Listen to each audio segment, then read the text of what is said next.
So, hello guys, good evening, good morning. So, let's start with the new topic and the last topic of the solution. Okay, तो यार इसको study करते हैं. क्या है? 3.42 ग्राम of cane sugar in 1 liter of water is isotonic with 0.585 gram of NaCl in 1 liter of water. समझ में आया? हिंदी में बताते हैं मतलब कि 3.42 ग्राम केन सुगर उसको 1 लीटर पानी में मिला दिए, उसका जो ऑस्मोटिक प्रेशर होगा क्या वो 0.5 ग्राम ऑफ NaCl को, अगर सेम NaCl को मतलब 0.5 ग्राम NaCl को वही 1 लीटर पानी में, दूसरा पानी में 1 लीटर में मिला है, क्या दोनों का ऑस्मोटिक प्रेशर सेम होगा कि नहीं होगा? अगर सेम होगा तो आइसोटोनिक होता है, अगर सेम नहीं होगा तो आइसोटोनिक नहीं होगा. यानी कि मेरे को ऑस्मोटिक प्रेशर देखना है, क्या दोनों का ऑस्मोटिक प्रेशर सेम होगा कि नहीं होगा. ठीक है, तो अगर हम इसको देखें केन सुगर के लिए, अगर हम बात करें केन सुगर, लास्ट वीडियो में इस टॉपिक पे खत्म किए थे, क्वेश्चन करवाए थे, उस क्वेश्चन में हम लोग डिटेल में उसको समझे थे. इस वीडियो को स्टार्ट करने से पहले उसको देख लेते हैं, एक बार रिकैप ही कर रहे हैं. अगर डिटेल में जाना है तो पिछला वीडियो में जाकर देख लीजिए. बड़ा इंपॉर्टेंट टॉपिक है नीट के पॉइंट ऑफ व्यू से. अगर नीट में से क्वेश्चन आना है तो इसी में से क्वेश्चन आएगा, अबनॉर्मल क्वालिटेटिव प्रॉपर्टीज पे से ही क्वेश्चन आएगा नीट 2022 में. ठीक है, बाकी कुछ कहीं से भी नहीं आएगा. Relative lowering of vapour pressure, elevation, boiling point, freezing point, osmotic pressure, direct question नहीं आएगा. अगर वहां से पूछना भी है तो ये एबनॉर्मल क्वालिटेटिव प्रॉपर्टीज से ही पूछेगा. ठीक है, तो चलो केन सुगर के लिए अगर देखते हैं तो क्या होता है, pi equals to CRT, pi equal to CRT होता है. तो एक बार हम काम करते हैं, पाई 1 करते हैं. अच्छा, अगर आइसोटोनिक होगा तो पाई 1 इक्वल टू पाई 2 होना चाहिए. अगर आप पाई 2 लिखेंगे, किसके लिए पाई 2 लिखते हैं, मानो NaCl के लिए, तो ये क्या होगा, मानो C2RT. ठीक है, अगर आइसोटोनिक होगा तो पाई 1 पाई 2 को सेम होना पड़ेगा, यानी कि पाई 1 इक्वल टू पाई 2 होना पड़ेगा. तो पाई 1 कितना है, C1RT, C2RT, RT लगभग सेम होगा. अगर हम टेम्परेचर को मान ले रहे हैं सेम, इसको क्या बोल रहे हैं, चलो एट सेम टेम्परेचर में. क्यों टेम्परेचर को सेम रखे, अगर टेम्परेचर डिफरेंट करेंगे तो सॉल्युबिलिटी घटेगा बढ़ेगा, और सॉल्युबिलिटी घटेगा बढ़ेगा तो क्या होगा, तो ऑस्मोटिक प्रेशर भी घटेगा बढ़ेगा.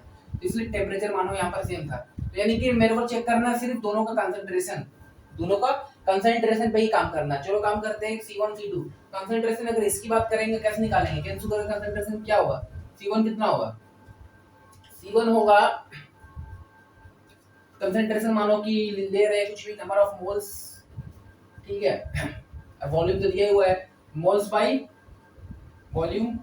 ठीक है, मोल बाय वॉल्यूम, मोल कितना है देखो 3.42. ठीक है, केन सुगर किसको बोलते हैं, केन सुगर सुक्रोज को बोल रहे हैं. ठीक है, तो सुक्रोज का फॉर्मूला क्या होता है, C12H22O11. ठीक है, C12H22O11. तो C12 कितना होगा, 12 12 या 144 प्लस 12 22 प्लस 16 160 176. ठीक है, ऑक्सीजन का 176 ऐड करो, 176 प्लस 144 तो कितना होगा, 180 एंड 144 220 240 सॉरी 320 342. तो 342 number of mole, volume 1 litre है तो 1 लीटर रखेंगे. ठीक है, तो क्या होगा 100 लिखते हैं, करते हैं तो 0.01 आ रहा है. ये किसके लिए 0.01 आ रहा है, सोचो केन सुगर के लिए. और C2 और हम लोग निकालेंगे, ये केन सुगर था ना, कि C2 निकालेंगे NaCl के लिए. NaCl का मॉलिक्यूलर मास क्या होता है, NaCl का 58.5 होता है. ठीक है, जो 58.5 23 प्लस 35.5 तो 58.5 होगा.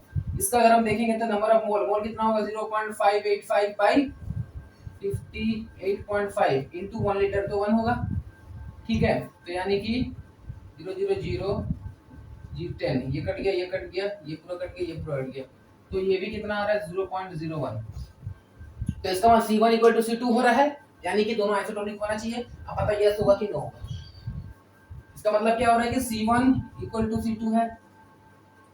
ठीक है, तो क्या होना चाहिए, यस कि नो होना चाहिए, तो होगा यस करना है.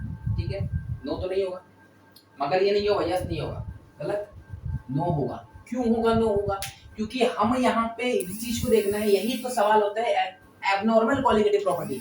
एक्सपेक्टेड तो था, ये कैलकुलेशन भी कर ली है, लेकिन एक्चुअली ये आएगा नहीं, गलत हो जाएगा. क्यों हो जाएगा, अब यहाँ पे खेल होगा वेंट ऑफ फैक्टर का. एबनॉर्मल क्वालिटेटिव प्रॉपर्टीज, इसी को तो हम लोग पढ़ना है। तो वेलकम टू द जेवी फाउंडेशन एंड मैं हूं जेवी and let's start with the abnormal qualitative properties. चलो इसको देखते हैं, यस क्यों होगा, नो क्यों नहीं होगा। वो इसलिए होगा कि ये जो सारा जो फॉर्मूला है, ये जो है एक्चुअली क्या होगा, देखो एक्चुअली क्या होगा कि ये जो हम डाले थे,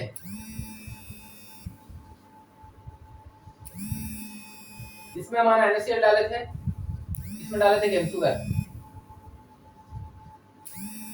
ठीक है। अब जो केन शुगर है, जब उसको डाले, वो डालने के बाद पानी में जाकर स्प्लिट नहीं हुआ, डिसोसिएशन नहीं हुआ, ना तो एसोसिएशन हुआ, जैसे डाले थे वैसा ही था, जैसे डाले थे वैसा ही था। लेकिन जब हम NaCl को डाले थे, NaCl पानी में जाने के बाद टूट गया, एक Na प्लस बन गया था, प्लस Cl माइनस हो गया था।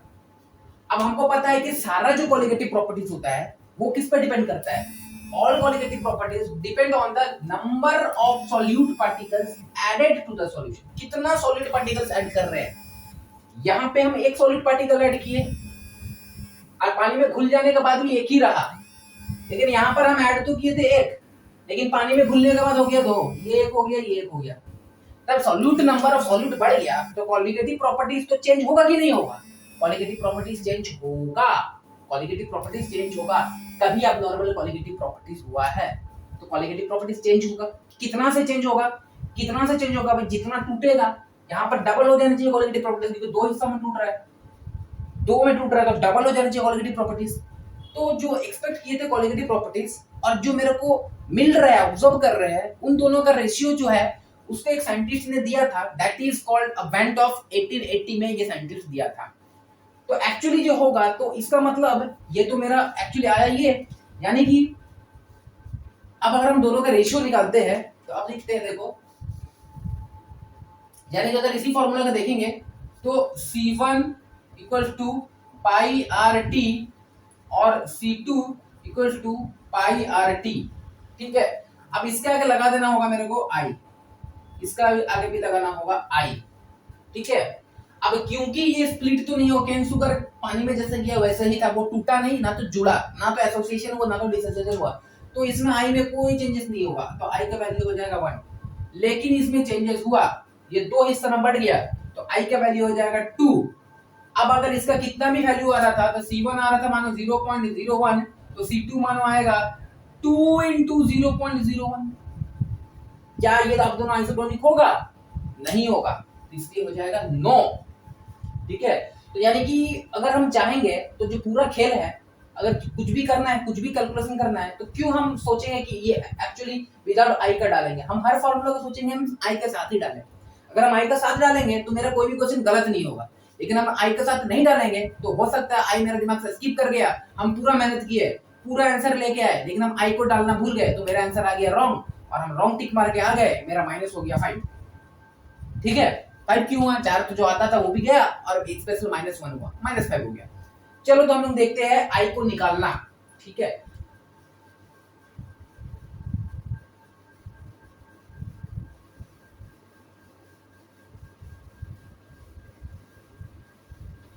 समझ में आया ना, एब्नॉर्मल कोलिगेटिव प्रॉपर्टीज जनरेट क्यों होता है, क्यों जनरेट होता है, समझ में आया ना। तो सबसे पहले हम लोग लिखते हैं van half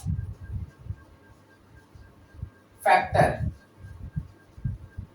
van Hoff factor जिसको हम लोग स्मॉल आई से रिप्रेजेंट करते हैं, और ये एक्चुअली मेरे को सारा जगह वही लगाना है। तो एक्चुअली वैन हॉफ फैक्टर होता क्या है, जिसको हम लोग आई से बोलते हैं, इसको सीधा ऐसे लिख दो, it is the ratio of,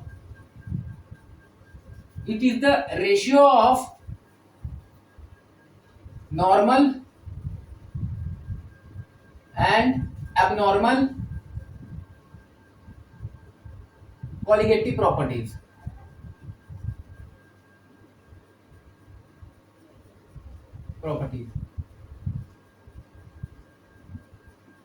जो नॉर्मल कोलिगेटिव प्रॉपर्टीज है और एबनॉर्मल कोलिगेटिव प्रॉपर्टीज है, उन दोनों का रेशियो है, ठीक है। चलो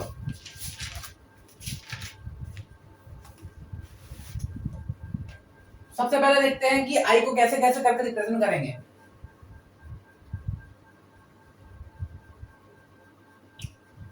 ये लिखते हैं कि normal colligative property, normal colligative property और ये ऑब्जर्व्ड।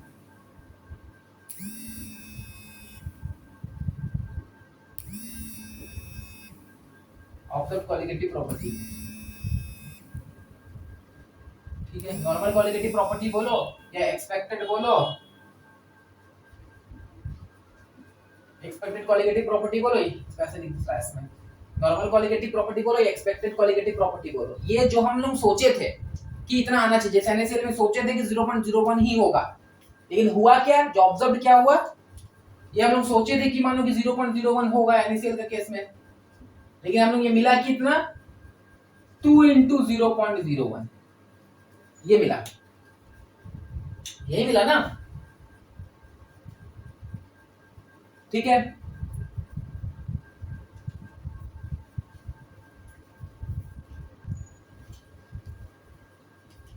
नेक्स्ट लिख सकते हैं आई को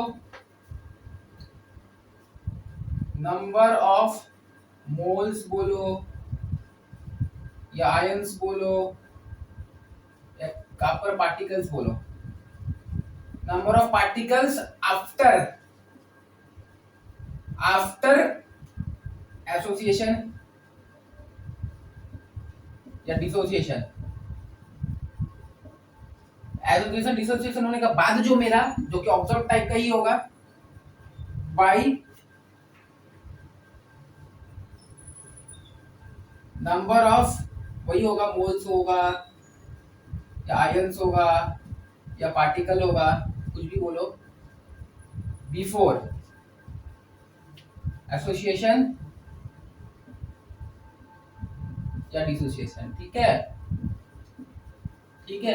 इसको नॉर्मल बोलो, एक्सपेक्टेड बोलो, ठीक है, क्या कैलकुलेटेड बोलो,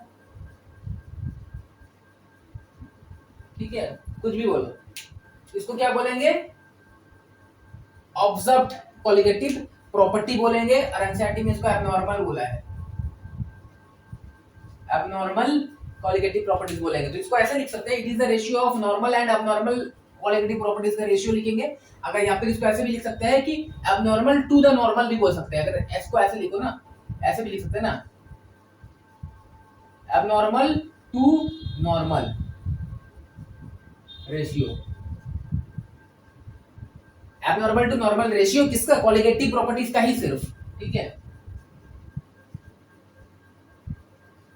प्रॉपर्टी बोल सकते हैं, ठीक है। तो आई को इसको ये रखेंगे, ये रखेंगे, और जो थर्ड है ये बड़ा इंपॉर्टेंट है, देखो ये क्या सीन है, थर्ड ये normal colligative property, sorry normal molar mass, molecular mass बोलो, molecular mass by abnormal molecular mass, ठीक है, normal molecular mass by abnormal molecular mass. ये देखो बाक्साप में देखो, यहाँ पे देखो ये नॉर्मल नीचे है, ठीक है, इसमें भी नॉर्मल नीचे, लेकिन इसमें नॉर्मल ऊपर है, मॉलिक्यूलर मास का केस में देखो normal molecular mass by abnormal molecular मास, लेकिन यहाँ देखो ये एबनॉर्मल बाय नॉर्मल है, ये भी एबनॉर्मल बाय नॉर्मल है, ये भी क्या है, number of mole after, after मतलब एबनॉर्मल की बात कर रहे हैं, ठीक है, बिफोर मतलब नॉर्मल की बात कर रहे हैं, लेकिन ये वाला थोड़ा उल्टा है, ऐसे क्यों, ये ऐसे इसलिए है सिंस जितना भी कॉलिगेटिव प्रॉपर्टी होता है is inversely proportional to 1 by molar mass, क्योंकि मोलर मास इनवर्सली प्रोपोर्शनल हो रहा है, इसलिए ये normal molar mass by abnormal molar मास। कैसे कैसे कैसे कि हम जितना भी कॉलिगेटिव प्रॉपर्टीज को लिखते हैं, जितना भी कॉलिगेटिव प्रॉपर्टीज को लिखते हैं, ये वेंट ऑफ जो था 1880 में ही दिया था, याद करना है यार, याद नहीं करना है, क्वेश्चन आएगा नहीं आएगा, बस आई क्या होता है मेरे को दिमाग में रखना है, ठीक है। यानी कि जितना भी अब फॉर्मूला हम लोग जो भी याद किए अब तक हम लोग जो भी फॉर्मूला याद किए हैं, पहला हम लोग याद किए थे P not by P S by P not, relative lowering of vapour pressure H2 के साथ याद किए थे ना, XB का साथ याद किए थे ना, mole fraction of the solute, तो उसका आगे लगा दो I। हमको कुछ भी क्वेश्चन हम I के साथ ही क्वेश्चन सोचेंगे, बिना डायग्राम सोचेंगे ही नहीं। हमको अगर फॉर्मूला याद करना है तो हम I के साथ ही सोचेंगे, ऐसा सोच लो, I का साथ ही सोचेंगे, ठीक है। उसके बाद दूसरा था मेरा TB, del TB। Del TB में क्या था सुनो, मोलालिटी, यानी KF मोलालिटी। मेरे को अब फॉर्मूला कैसे सोचना है, मेरे को सोचना है कि अगर डेल TB बोला है तो मेरे को I KF मोलालिटी ऐसे याद रखना, I का साथ ही याद रखना है, क्योंकि अगर मानो कि कहीं एसोसिएशन नहीं हो रहा, डिसोसिएशन नहीं हो रहा, तो I का वैल्यू 1 चला देंगे भाई, मेरे को क्या मतलब। लेकिन अगर हो रहा कि नहीं हो रहा तो उसको मेरे को दिमाग में रखना, अगर हम I भूल ही गए तो फिर हम उस पर ध्यान भी नहीं देंगे कि वहां I का वैल्यू पुट भी करना है कि नहीं करना है। इसलिए क्या है कि ओवरऑल पूरा सॉल्यूशन चैप्टर में इसको I का साथ ही याद रखना है। अगर कहीं कुछ नहीं हो रहा है, ना तो एसोसिएशन ना तो डिसोसिएशन, तो I का वैल्यू अपने आप 1 आ जाएगा, तो नॉर्मल जो आंसर आ रहा था वही आंसर आएगा, आंसर गलत नहीं होगा। लेकिन I को अगर हम भूल गए तो मेरा आंसर ही गलत हो जाएगा, ठीक है। तो इसलिए सारा क्वेश्चन सॉल्व करना I के साथ। आगे हम क्वेश्चन भी करवाएंगे अभी थोड़ा देर बाद, फर्स्ट 10 इयर्स का 5-7 क्वेश्चन करेंगे। तो KF कहां है, KB ना, ये KF मोलालिटी, और यहां पर लगा दो I। अपने को क्या करना है, I के साथ ही याद रखना है।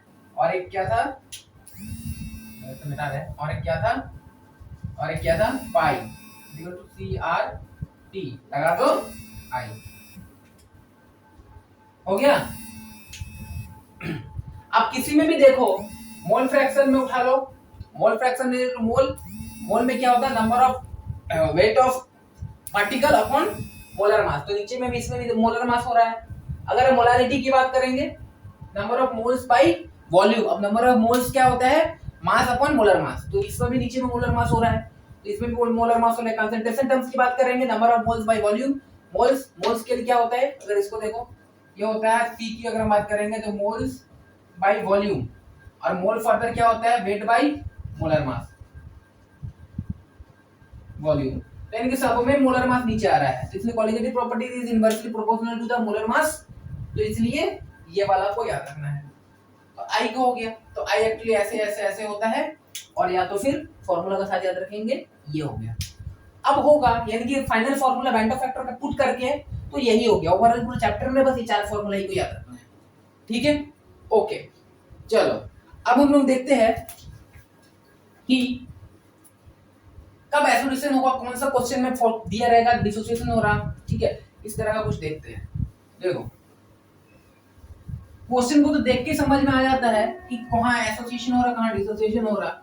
दूसरा बात, ये I का वैल्यू कब कम होगा, less than 1, less than more than 1 होगा, नहीं होगा, वो भी देख लेते हैं, ठीक है। और चलो यार करते हैं, मजा आएगा, ठीक है। ये मिटा दे रहे, ठीक है, ओके। चलो कॉलम बनाते हैं 3। सबसे पहले I का वैल्यू इक्वल टू 1 कब होगा, I इक्वल टू 1 कब होगा, वो तब होगा जब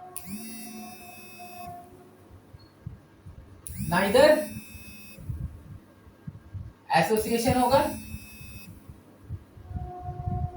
ना ही डिसोसिएशन होगा।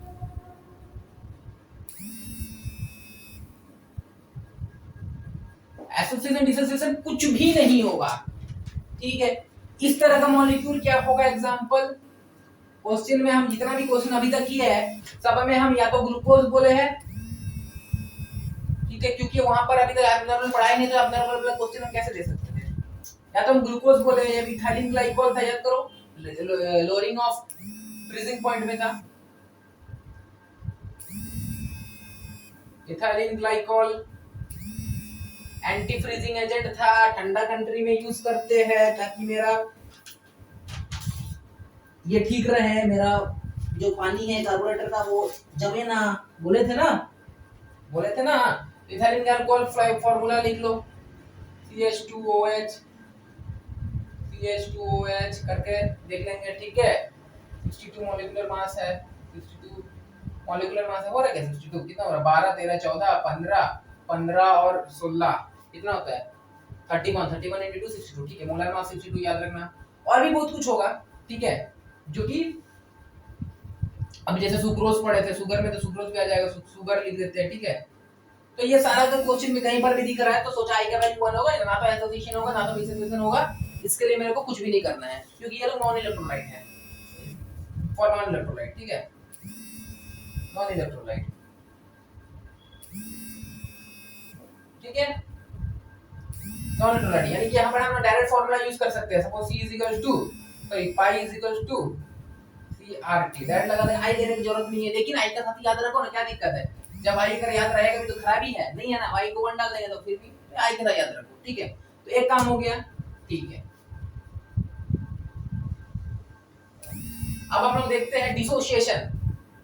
तो तब क्या होगा, डिसोसिएशन में आई का वैल्यू ग्रेटर देन 1 होता है, ठीक है, डिसोसिएशन।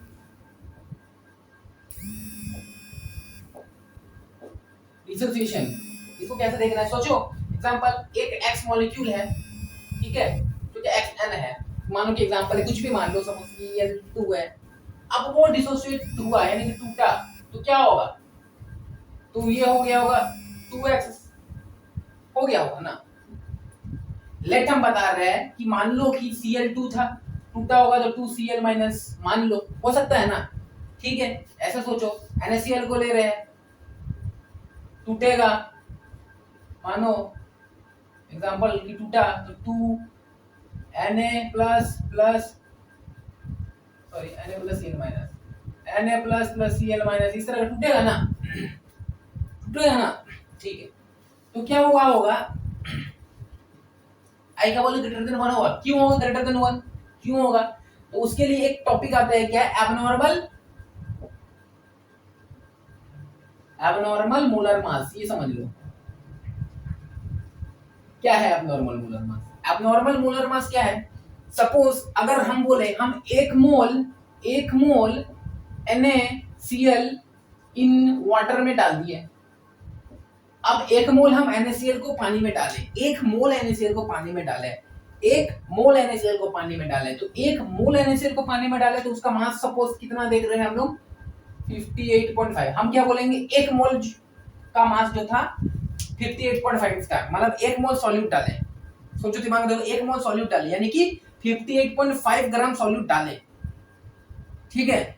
लेकिन डालने के बाद क्या हुआ, एक्चुअल में क्या हुआ, 1 मोल Na बन गया प्लस एंड 1 मोल Cl बन गया माइनस। अब इसका हो गया 23 ग्राम, अब इसका हो गया 35.5 ग्राम, ठीक है। तो अब हम बोल सकेंगे, पहले तो जब डाल रहे थे तो क्या बोले, 1 मोल NaCl डालें तो मोलर मास कितना था। लेकिन अगर हम अब वही मुंह में बोले कि 1 मोल, अब पानी में घुलने के बाद क्या हो गया, अब उस 1 मोल का पहले मास कितना था 58.5, लेकिन अब वही 1 मोल, 1 से पहले तो 2 मोल हो गया, पहले 1 मोल था 2 मोल हो गया, मोल में चेंजेस हो गया। अब क्या हम बोल सकते हैं 1 मोल NaCl 58.5 नहीं बोलेंगे, अब 1 मोल का मास चेंज हो गया। तो एबनॉर्मल मोलर मास इसी को बोल रहे हैं, क्योंकि हम डाले थे जब 1 मोल तब उसका मास कुछ और था, लेकिन जब सॉल्यूट, हम यहाँ पर कंपाउंड की बात नहीं कर रहे, हम बोलेंगे 1 मोल सॉल्यूट डाले तो 1 मोल NaCl भी सॉल्यूट ही है ना, 1 मोल सॉल्यूट है ना। जब हम पानी में डाले थे तो 1 मोल सॉल्यूट डाले तो उसका कितना मोलर मास था 58.5, लेकिन पानी के जाने के बाद अगर हम बोलेंगे 1 मोल सॉल्यूट है तो अब उसका मास कितना है, या तो 23 है या तो इसका बात करेंगे तो 35.5। जब डाल रहे थे तो 1 मोल का मास इतना था, डालने के बाद 1 मोल का मास घट गया, तो जो मोलर मास में चेंजेस हो गया, मोलर मास में चेंजेस हो गया, एबनॉर्मल मोलर मास उसी को जनरेट। अब ये तो है कि कंफर्म हम यहाँ पर बोल सकते हैं कि चलो ठीक है कि यहाँ पे तुम्हारा 23 एंड 35.5 ग्राम है। ये कब होगा, ये जब 100% डिसोसिएशन होगा, 100% डिसोसिएशन होगा तब ऐसे टूटेगा। लेकिन अगर बोले 100% डिसोसिएट हो ही नहीं रहा, 50% हुआ होगा या 60% हुआ होगा, तब क्या होगा, तब यहाँ पर होगा कुछ NaCl ही रह जाएगा, मानो कि हो सकता है कुछ भी, कुछ NaCl रह जाएगा, कुछ Na प्लस रह जाएगा, कुछ Cl माइनस रह जाएगा, तब 1 मोल का मास और चेंजेस हो जाएगा। अब क्वेश्चन में अगर कुछ मेंशन नहीं होगा तो मानेंगे 100% हो रहा है, लेकिन अगर मेंशन है, परफेक्टली मेंशन नहीं है तो 100%, अगर मेंशन है तो फिर मेरे को सब मानना पड़ेगा कंप्लीटली, अगर डिसोसिएशन नहीं हो रहा है तो यानी एक्चुअली एबनॉर्मल मोलर मास हो रहा है। जब हम पानी में डाल रहे हैं कोई भी इलेक्ट्रोलाइट को तो मेरे को एबनॉर्मल मोलर मास देखने को मिल रहा है, इसीलिए एबनॉर्मल मोलर मास के कारण भी एबनॉर्मल कोलिगेटिव प्रॉपर्टीज का जनरेशन हो रहा है, जनरेट हो रहा है। समझ में आ रहा है? ठीक है, तो हम लोग फोकस कर रहे हैं यहाँ पे। ठीक है, अब देखो समझते हैं। Suppose at time t equal to 0 पे ये 1 था होगा, उस टाइम पे ये कुछ नहीं था। ठीक है, t टाइम t पे जब इक्विलिब्रियम स्टेट में है, तो मानो इसमें से कुछ डिसोसिएट हुआ होगा, तो कितना है अल्फा डिसोसिएट हुआ होगा 5%, 10%, 50%, और जब 100% होगा तो अल्फा को 1 मानेंगे। ठीक है, अगर कंप्लीटली स्ट्रांग इलेक्ट्रोलाइट है तो 100% होता है, उस केस में अल्फा 1 होगा। तो मानो यहाँ पर लेट कितना भी हुआ होगा, तो जितना डिसोसिएट हुआ होगा वहां पर n अल्फा उतना ही ये बना होगा। ठीक है, अब अपना काम है, अपने को निकालना है आई हम लोग क्या पढ़े थे, number of particle after dissociated and number of particle starting. तो स्टार्टिंग में तो मानो 1 है, तो स्टार्टिंग में तो 1 है इनिशियल कंडीशन में, और ये आफ्टर एसोसिएशन डिसोसिएशन में कितना होगा, ये होगा ना, that is 1 plus 1 minus alpha plus n alpha होगा। तो अगर हम इसको होल में देंगे तो इसको हम लोग चाहेंगे तो 1 plus n alpha minus alpha by 1, यानी कि हम लोग चाहेंगे तो आई इक्वल टू क्या लिखेंगे, देखो 1 प्लस एन माइनस 1 अल्फा। अपने को दिमाग में बस यही याद रखना है, आई ही तो निकालना है ना, सारा फॉर्मूला में आई ही तो निकालना है ना, आई ही तो निकालना है। तो इस फॉर्म में क्या होगा, आई ये होगा। अगर इधर में से अगर हम लोग अल्फा देखें तो अल्फा को बना देते हैं, अल्फा क्या होगा आई माइनस 1 बाई ये होगा n माइनस 1 हो जाएगा। तो अल्फा भी निकाल सकते हैं, क्वेश्चन में अल्फा नहीं दिया हुआ आई दिया हुआ तो पता कर सकते हैं। ठीक है, मेन स्टार पॉइंट बस इसी को तो याद रखना है, इसी से काम आएगा, इसका कोई काम नहीं है, जो काम है इसका है। अभी इस अल्फा को और भी चेक कर सकते हैं। हमको क्या पता है, हमको पता है कि आई इक्वल्स टू क्या होता है, normal molar mass by abnormal molar mass. तो normal molar mass by abnormal molar mass. तो नॉर्मल मोलर मास को सपोज mn बोल रहे हैं, एबनॉर्मल को बोल रहे हैं, या ऑब्जर्व को बोल रहे हैं mo बोल रहे हैं। ठीक है, तो अगर इस केस में डालेंगे अल्फा को, और हम कैसे लिख सकते हैं, तो अल्फा इज इक्वल टू ये i क्या है mn by mo minus 1 by n minus 1, ऐसे कर सकते हैं। तो अल्फा को क्या लिख सकते हैं, alpha is equal to mn minus mo by mo n minus 1। तो अगर अल्फा निकालना हो तो हम लोग इस फॉर्म में भी अल्फा देख सकते हैं, मॉलिक्यूलर मास का फॉर्म में। और हमको क्या पता है कि पूरा क्वालिटेटिव प्रॉपर्टीज में हम मॉलिक्यूलर मास को ही देखते हैं, निकालना होता है, और उस मॉलिक्यूलर मास में ही चेंजेस होता है, कम ज्यादा होता है, क्योंकि एसोसिएशन या डिसोसिएशन होता है, इसलिए एबनॉर्मल मॉलिक्यूलर मास पढ़ते हैं, जिससे हम लोगों के पास एबनॉर्मल क्वालिटेटिव प्रॉपर्टीज भी जनरेट होता है। तो ये हम लोग देख सकते हैं। ठीक है, ओके। अब यहाँ पर होता है कि ये n क्या है, n को कैसे निकालें। ठीक है, n को कैसे करें, यहाँ नीचे लिखना है कि n क्या है, n ये है, या फिर टूट के कितना बना। अगर हमको n निकालेंगे, यहाँ पर एक काम करते हैं, यहाँ लिखते हैं डॉट, ये वाला पार्ट हो गया ना, इसको लिख के हटाए, 3 कॉलम बना के लिखना है, ये फर्स्ट कॉलम में हो गया ना, तो इसको हटा देते हैं। ठीक है, तो यहाँ पर तो कुछ नहीं होगा, i को 1 मानना, i इक्वल टू 1 के लिए करना है। उसके बाद नेक्स्ट कॉलम में क्या करना है, i equal to greater than 1 होगा डिसोसिएशन में। ठीक है, तो i equal to greater than 1 dissociation में क्यों होगा देख लीजिए। सपोज अगर हम i बोले हैं, क्या बोले हैं, molar mass normal bye molar मास जो कि ऑब्जर्व्ड होता है, यानी एबनॉर्मल होता है। अब सपोज कि अगर हम q की डिसोसिएशन बोल रहे तो NaCl लिए होंगे, NaCl लिए होंगे, तो NaCl ये वाला तो ज्यादा होगा, मानिए कि ज्यादा होगा, सपोज कि हम बोल रहे हैं 2 होगा। ठीक है, और जब टूटेगा तो क्या होगा, ये Na plus plus Cl minus में होगा, यानी कि आप इंडिविजुअल मोल का मास घट जाएगा। सपोज जब 1 मोल अगर हम बोलेंगे सॉल्यूट डाले तो उसका मानिए कि 2 ग्राम था, लेकिन अब जब भूल गया तब 1 मोल का मतलब या तो 1 मोल Na की बात कर रहे हैं, या तो 1 मोल Cl की बात कर रहे हैं, तो यानी अब 1 मोल का मास घट गया। ठीक है, तो सपोज 1 होगा, लेट हम मान रहे हैं 1 होगा। ठीक है, तो उस केस में हमेशा ये वाला ऑब्जर्व्ड मोलर मास less than actual molar mass होगा, उस केस में i का वैल्यू हमेशा ग्रेटर देन 1 होगा। ठीक है, तो यहाँ पर एक नोट लिख सकते हैं। ठीक है, यहाँ पे एक नोट लिख सकते हैं, यहाँ पे कि जो होगा observed molar mass is less than observe molar mass is less than normal molar mass, ठीक है, less than normal molar mass. Check करो यहाँ नीचे आ रहा है, देख लेते हैं। ठीक है, आ रहा है, ठीक है। तो observed molar mass is less than normal molar मास, ये कंडीशन में होगा, ठीक है। एन होगा, क्या होगा, एन हम एक साथ बता देंगे। अच्छा, कुछ एग्जांपल इसका लेते हैं। पहले इधर सपोज कि इधर एग्जांपल बता रहे हैं इसका, ठीक है।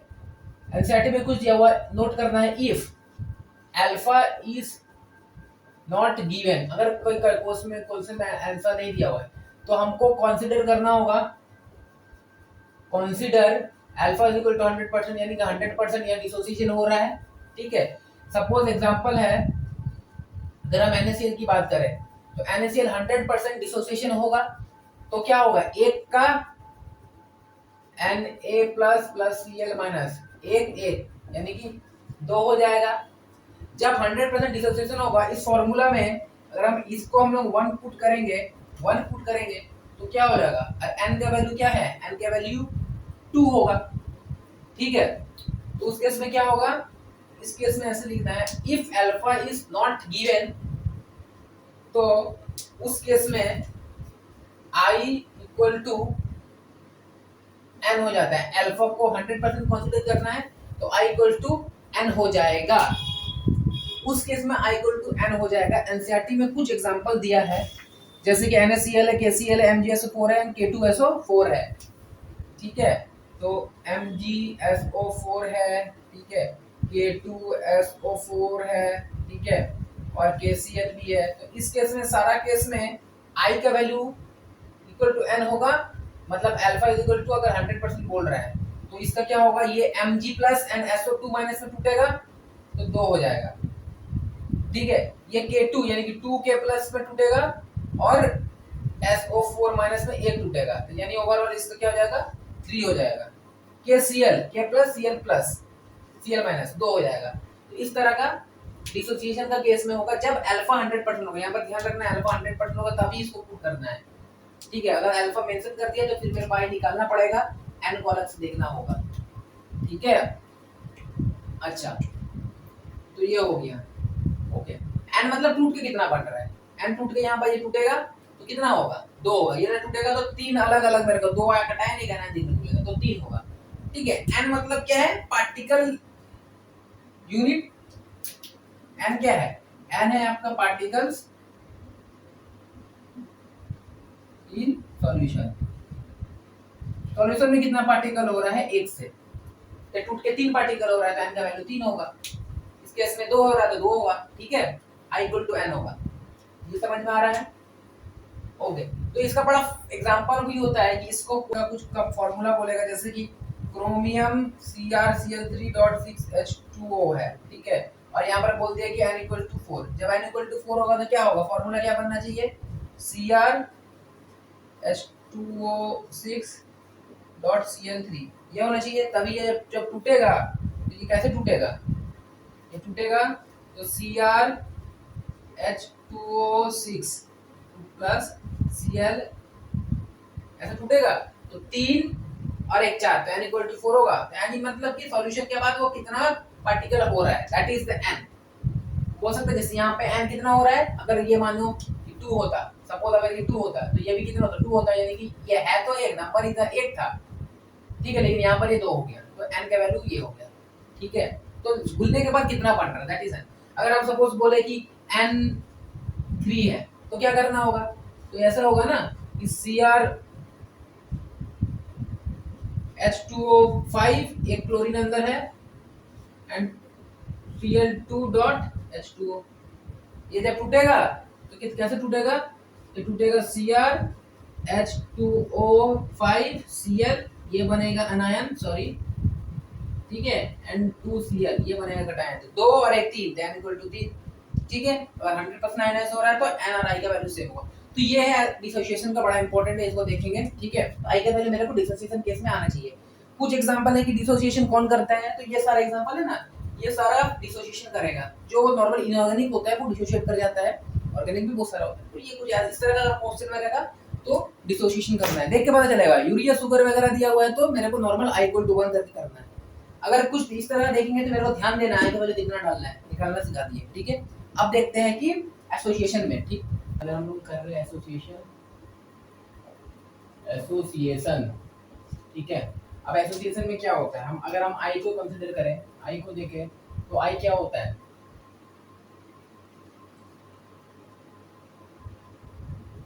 नॉर्मल मास बाई ऑब्जर्व्ड मास। अब जब एसोसिएशन होता है तो एसोसिएशन में क्या होता है कि मान लो कि NX मॉलिक्यूल था, ठीक है, जब एसोसिएट हुआ तो इस तरह का बन गया। अगर एग्जांपल की बात करें, एग्जांपल है एसिटिक एसिड, ठीक है, एसिटिक एसिड, एनसीईआरटी में दिया हुआ बेंजोइक एसिड, एसिड, ठीक है, ये एनसीईआरटी में है। मतलब क्या है, एसिडिक एसिड जो है, ठीक है, दैट इज CH3 है, CO OH है, CH3 C CO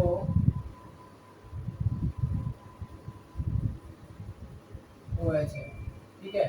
तो यहाँ पे मानो इधर अगर देखेंगे तो हाइड्रोजन बॉन्ड हो रहा है, ये इस तरह का हाइड्रोजन बॉन्ड के कारण क्या होता है, ये बेंजीन वाला स्ट्रक्चर ले लेता है। तो यहाँ पर एक्चुअली क्या है, यहाँ पर दो एसिडिक एसिड है, ठीक है, दो एसिडिक एसिड था, CH3 था, COOH मिला के क्या हो गया, CH3CO। तो यहाँ पर क्या हुआ, डाइमेराइजेशन हुआ, डाइमेराइजेशन हुआ। तो एसिडिक एसिड एक एग्जांपल है, ठीक है। तो यहाँ पर क्या हुआ कि जब नॉर्मल जो मोलर मास होगा, ऑब्जर्व मोलर मास क्या हो जाएगा, ज्यादा हो जाएगा। क्यों? क्योंकि ऑब्जर्व मोलर मास यहाँ पे क्या है, दो टू का मिला के है। अगर एक एसिडिक एसिड का मोलर मास था, एग्जांपल कितना हो गया यहाँ पर, एसिडिक एसिड का मोलर मास होगा 2 तो कार्बन है, दैट इज 24 + 4 + 32, तो 32 40 60 हो रहा है। तो ये था 60, ऑब्जर्व करने को मिला 2 120, तो 1/2 यानी कि लेस देन 1 होगा। तो ये हमेशा डिसोसिएशन मोर देन 1 था, तो एसोसिएशन का I का वैल्यू कितना होगा, हमेशा लेस देन 1 होगा, ठीक है, ओके। अब अगर हम इधर देखें इन दोनों को, सपोज टाइम 0 पे ये 1 मॉलिक्यूल था, इधर कुछ नहीं था। टाइम t पे, जैसे यहाँ देखें टाइम t पे ये 1 - अल्फा डिसोसिएशन एसोसिएशन हुआ होगा। तो यहाँ पर क्या हुआ होगा,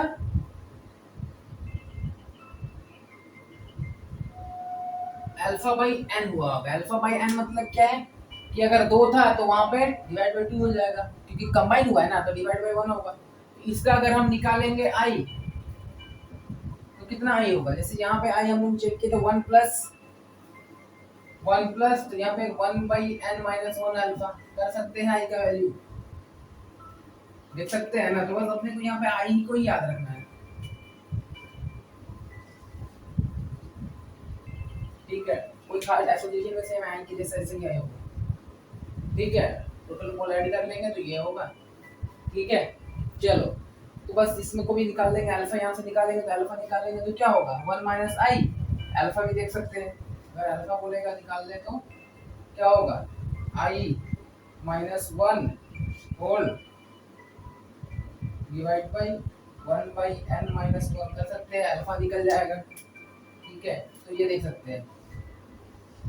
तो अपने को एनसीईआरटी की तरफ से जाएंगे तो इसमें क्या होगा कि सबसे पहले डिसोसिएशन होगा तो I का वैल्यू मोर देन 1 होगा, एसोसिएशन में I का वैल्यू लेस देन 1 होगा। जो ऑब्जर्व्ड मोलर मास होगा, डिसोसिएशन के केस में क्या होगा, observed molar mass is less then molar mass, क्योंकि टूट रहा है तो ऑफ कोर्स मोलर मास कम होगा। तो यहाँ पर क्या होगा, मोर देन होगा। तो ऑब्जर्व्ड मोलर मास क्या होगा, यहाँ पे ऑब्जर्व्ड मोलर मास क्या होगा, मोर होगा, more than normal molar mass, ठीक है, मोलर मास, ठीक है। तो ये सारी चीजें होगा एसोसिएशन डिसीजन के एग्जांपल में, ठीक है, मतलब ये बेसिक है। अब हम लोग देखेंगे इसका कुछ हम नोट बताते रहेंगे, जैसे नोट बताते रहेंगे नोट करते रहना है। 5-6 नोट बताएंगे, ओवरऑल खत्म हो जाएगा और इम्पोर्टेंट रहेगा। अगर नीट को आना है तो उस नोट में से क्वेश्चन आएगा। ठीक है, तो स्टार्ट करते हैं। चलो इसको लिख लो। चलो तो अभी पूरे चैप्टर को नोट का पॉइंट से समझाते हैं। फटाफट ध्यान में रखना है, काम करना है। चलो सबसे फर्स्ट है, नोट में हम लोग वेपर प्रेशर को रखना है। वेपर प्रेशर,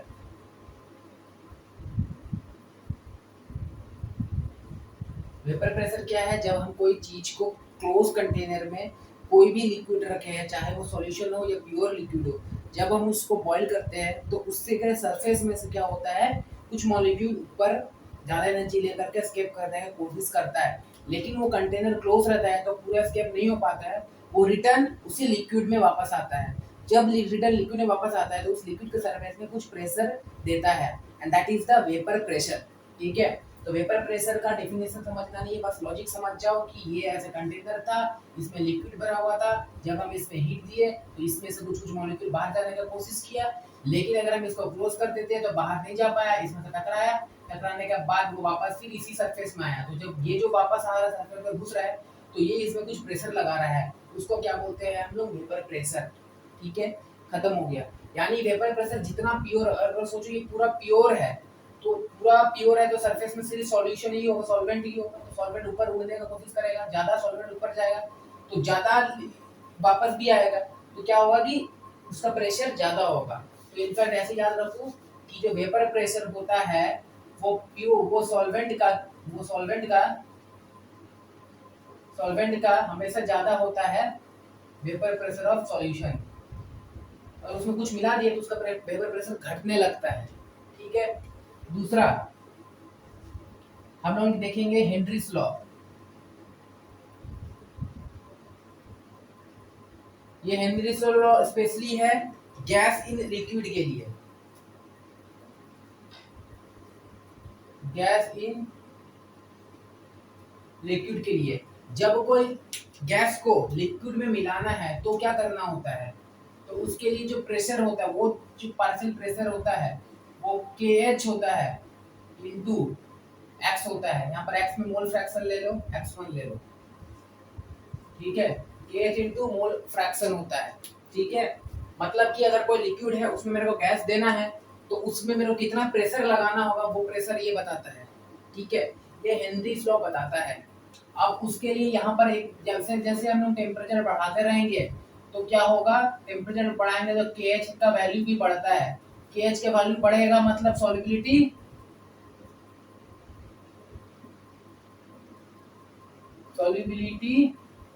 घटता है। ठीक है, तो इसको दिमाग में याद रखना। कुछ क्वेश्चन में दिया रहेगा 2-3 तो सॉल्वेंट दिया रहेगा, उसका KH वैल्यू दिया रहेगा, तो बोलेगा मैक्सिमम सॉल्युबिलिटी किसका होगा, जिसका KH वैल्यू ज्यादा है उसका क्या होता है, सॉल्युबिलिटी कम होता है।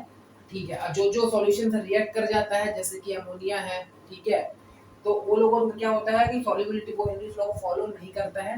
कुछ कुछ है जो कि हेनरी लॉ को फॉलो नहीं करता है। ठीक है, डिटेल वीडियो में कंप्लीटली हम पार्ट वाइज समझा दिए है, ये तो एक समरी है बस वन शॉट में खत्म करने का। हेनरी लॉ हो जाता है। फिर हम लोग देखते हैं राउल्ट्स लॉ। ये क्या होता है, ये वही वेपर प्रेशर ही है एक तरह का, लेकिन उसमें क्या होता है, ये अगर वेपर प्रेशर ये प्योर फॉर्म में देखते हैं। ठीक है, राउल्ट्स लॉ बोलता है कि अगर दो डिफरेंट लिक्विड को, मानो कि दो डिफरेंट लिक्विड को हम लोग जब मिला देते हैं और तब हीट करते हैं तो क्या होता है कि लिक्विड भी दोनों को जब हम मिला देते हैं, लिक्विड भी इसमें दोनों है, A प्लस B दोनों है, जब इसको हीट करेंगे तो यहाँ पर कुछ वेपर बन के निकलेगा, तो वो A का भी होगा B का भी होगा, और ये क्योंकि क्लोज कंटेनर है तो वापस ए भी वापस आएगा। ठीक है, और बी भी वापस आएगा। ठीक है, तो मेरे को पर्टिकुलरली बोलेगा कि बताओ कि ए का सिर्फ प्रेशर कितना है, या बोलेगा कि बी का बताओ सिर्फ पार्शियल प्रेशर कितना है, या फिर बोलेगा टोटल पार्शियल प्रेशर निकालो। तो उसके लिए राउल्ट्स लॉ काम आता है जब दो डिफरेंट लिक्विड को मिलाते हैं। तो ये किसके लिए है, ये लिक्विड के लिए है, लिक्विड प्लस लिक्विड करेंगे तो राउल्ट्स लॉ यूज करते हैं। उसके लिए जो एक फेमस फॉर्मूला है दैट इज P टोटल। अगर मेरे को P टोटल निकालने बोल दिया सॉल्यूशन का, तो मेरे को करना है कि P1 plus P2 minus P1 x2। ठीक है। हम लोग 2 हमेशा सॉल्यूट के लिए बोलते हैं, 1 हमेशा सॉल्वेंट के लिए बोलते हैं। ये मोल फ्रैक्शन है। x2 कहाँ क्या है? मोल फ्रैक्शन है। x जहाँ पर लिखेंगे मोल फ्रैक्शन लिखेंगे, ठीक है। तो इसको हम लोग यूज कर सकते हैं, ठीक है। इसी में अगर हम लोग देखेंगे लिक्विड, लिक्विड की जगह में अगर हम देखेंगे solid in liquid, solid plus liquid मिला दिए, मतलब अभी इस लिक्विड में कोई सॉलिड मिला है, तो हमको पता क्या है कि जो P टोटल होता है वो PA प्लस PB होता होगा, मतलब partial pressure of A plus B। अब मानो B को सॉल्यूट मान रहे हैं और सॉल्यूट क्या है? सॉलिड है, तो इस केस में 0 हो जाएगा। तो जो P टोटल होगा वो सिर्फ PA के बराबर ही होगा, ठीक है। और PA क्या होता है कि PA नॉट x1 होता है।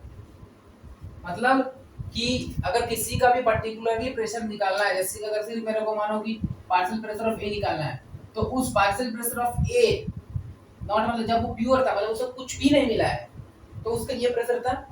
अब जब सॉल्यूशन हो गया है तो A और B के दोनों का मोल होगा, तो मेरे को A का निकालना है तो A का मोल फ्रैक्शन लिखना है। अगर मेरे को पार्शियल प्रेशर ऑफ B निकालना है तो B जब प्योर में था, इसलिए pressure of B at P naught, मतलब जब प्योर फॉर्म में B था। अब जब सॉल्यूशन में है तो उसी का सिर्फ मोल फ्रैक्शन लिखना होगा, B का। तो ये कर सकते हैं, जब इन दोनों को मिलाएंगे तो टोटल प्रेशर हम लोग इस तरह का निकाल सकते हैं। अगर एक तो मानो कि सॉलिड है तो इसका 0 हो जाएगा, तो 0 हो जाएगा तो सिर्फ इसका निकाल सकते हैं। तो राउंड उसला बताता है, ये फार्मूला 5 स्टार वाला, इसको यूज करना है, ठीक है। ये ओवरऑल है, ओके। पी टोटल पता चल गया। अब कभी कभी बोलते हैं कि प्रेशर इन गैस, मतलब कि हम लोग ये जो फार्मूला निकाले है पी टोटल P1 प्लस, ये किसके लिए है? इधर के लिए, इधर हमें कितना है, ठीक है। अब अगर बोलेगा गैस फॉर्म में है, खाली गैस फेस में है, गैस फेस में भी ए भी है, लिक्विड फेस में भी ए भी है, तो ये वाला है लिक्विड फेस के लिए, लिक्विड फेस के लिए, ठीक है। अगर बोलेगा यहाँ पे ए प्लस बी कितना है गैस फेस के लिए, तो लिख देते हैं गैस फेस के लिए। गैस फेस के लिए हम लोग क्या करते हैं, मानो कि अगर हमको वाई निकालना है, ठीक है। अगर मेरे को वाई निकालना है, मतलब कि प्रेशर ऑफ, यहाँ पर मोल फ्रैक्शन को हम लोग गैस फेस में वाई से रिप्रेजेंट कर रहे हैं, ठीक है। या अगर बी के लिए बोलेंगे तो वाई भी निकालना है। तो टोटल प्रेशर जो होगा यहाँ पे गैस फॉर्म है, तो टोटल प्रेशर, तो मोल फ्रैक्शन ए है तो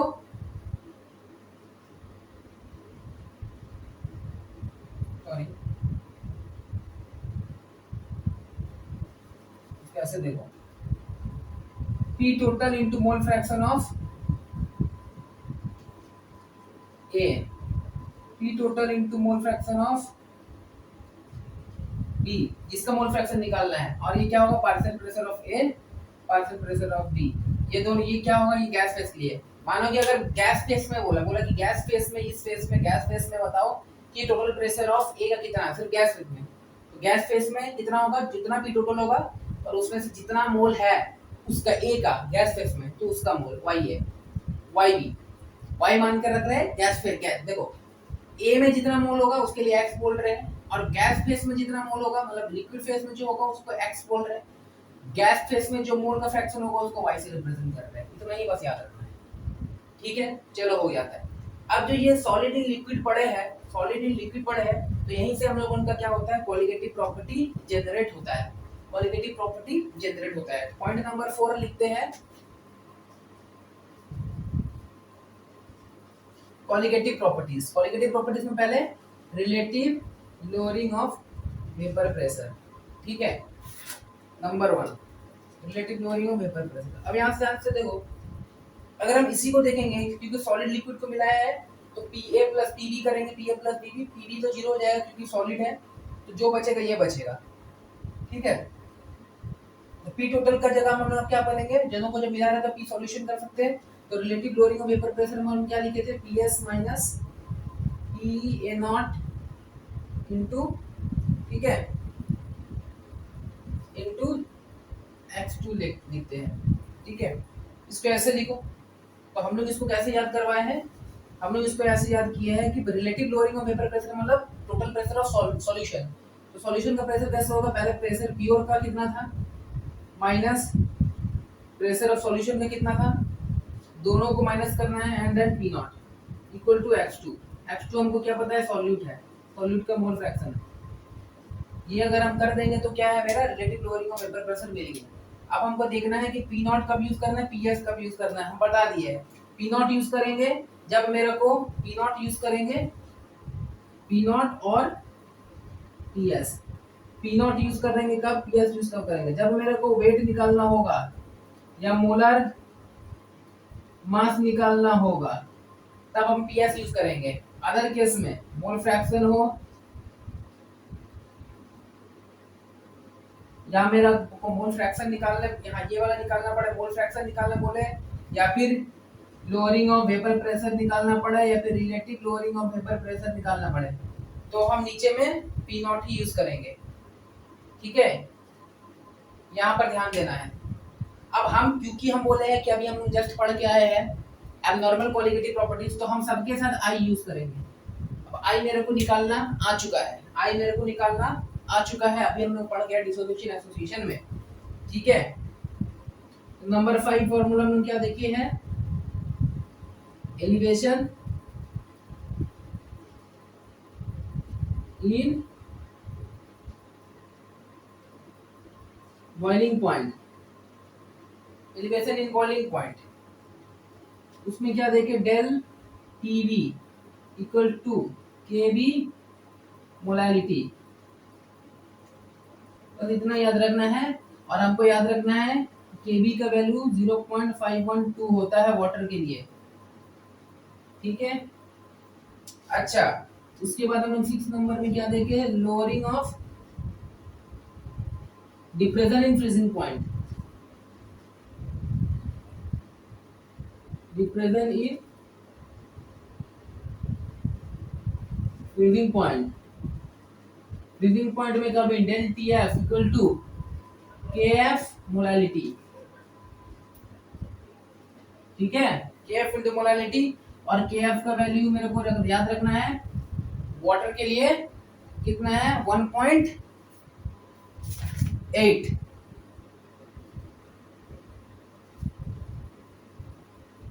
1.86।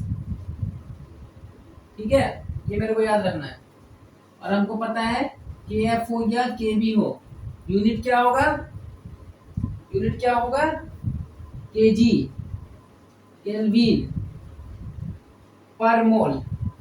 ठीक है, ओके। और लास्ट हम लोगों का 7 नंबर बचता है,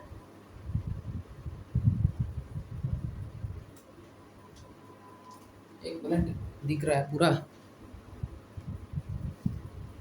इधर लिखते हैं, ऑस्मोटिक प्रेशर।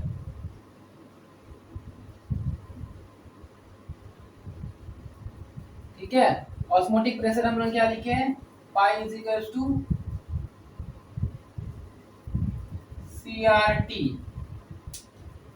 हम लोग लगाएंगे सबके आगे आई, आई के साथ याद रखना, विदाउट आई के साथ फॉर्मूला याद मत रखोगे। ठीक है, सबके साथ आई लगा दिए। ओके, अच्छा ये तो बेसिक था। अब यहाँ से कहानी चालू करते हैं, जो इम्पोर्टेंट क्वेश्चन होगा। 7 पॉइंट हो चुका है। ठीक है, अब दिमाग लगाओ।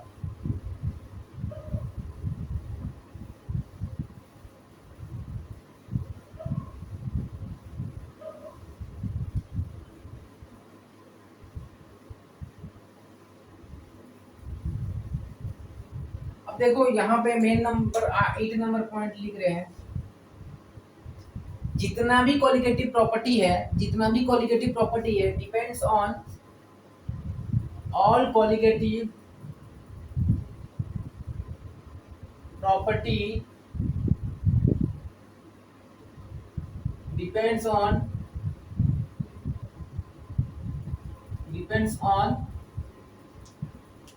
value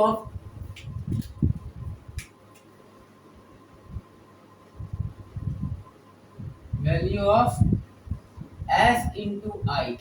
अब S तो सारा हमको क्या है कि स्ट्रेंथ का टर्म है, दैट इज S क्या है, S यहाँ पे है मोल फ्रैक्शन,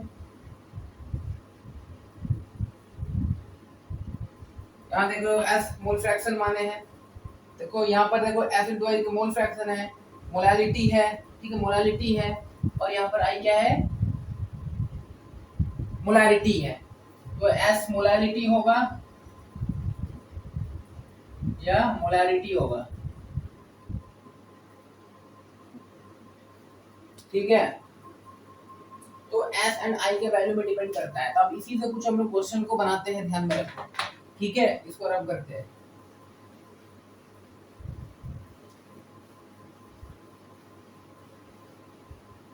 चलो,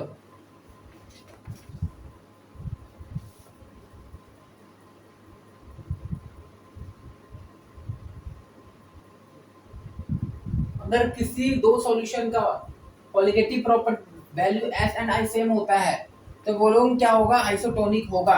पॉइंट पे लिखते जाओ। इफ टू सॉल्यूशन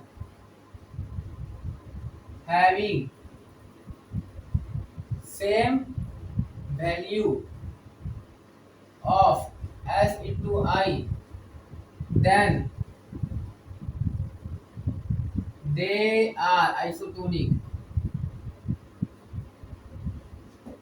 ठीक है। इससे पहले क्वेश्चन किए देखे थे ना, कौन सा आइसोटोनिक है नहीं है, HCl देखे थे, सुक्रोज का साथ देखे थे, कंपेयर किए थे, क्वेश्चन करवाए पिछले वाला। तो उसमें हम लोगों को सिर्फ आई एस का साथ कंपेयर किया था, आई के साथ नहीं किए थे। हमको एस इनटू आई देखना है, ठीक है। एग्जांपल मानो कि अ solution having greater value of S I has, मानो कि कोई सॉल्यूशन है, या 9 नंबर नोट करो, ठीक है। A solution having greater value of S into I, जिस सॉल्यूशन का वैल्यू एस इंटू आई ज्यादा है उसका क्या होगा, नंबर 1, नंबर 2,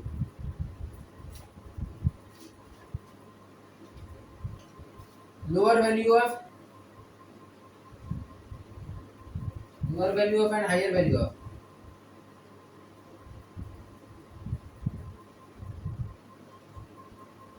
ठीक है। Lower value of vapour pressure and freezing point, ठीक है। Higher value of osmotic pressure and boiling point. दिमाग में इसको बैठा लेना है, इसको भूलना नहीं है। वो सॉल्यूशन का जिसका एसआई का वैल्यू ज्यादा है, एसआई मतलब उसका स्ट्रेंथ, चाहे मोलैरिटी हो इनटू उसका आई, चाहे आयोनाइजेशन हो, डिसोसिएशन, एसोसिएशन हो, ये वैल्यू जिसका ज्यादा होगा उसका हायर वैल्यू होगा, उसका ऑस्मोटिक प्रेशर हमेशा ज्यादा होगा एंड बॉइलिंग पॉइंट ज्यादा होगा। सोचो, जिसका एसआई ज्यादा होगा, जिसका स्ट्रेंथ ज्यादा होगा, यानी कि डिसोसिएट कर रहा होगा, मानो कि HCl डाले पानी में तो टूट रहा है, तो आई का वैल्यू भी ज्यादा हो गया। और यानी कि अगर हम एक सॉल्यूट सोल के डाले थे लेकिन पानी में जाकर टूटा तो 2 हो गया।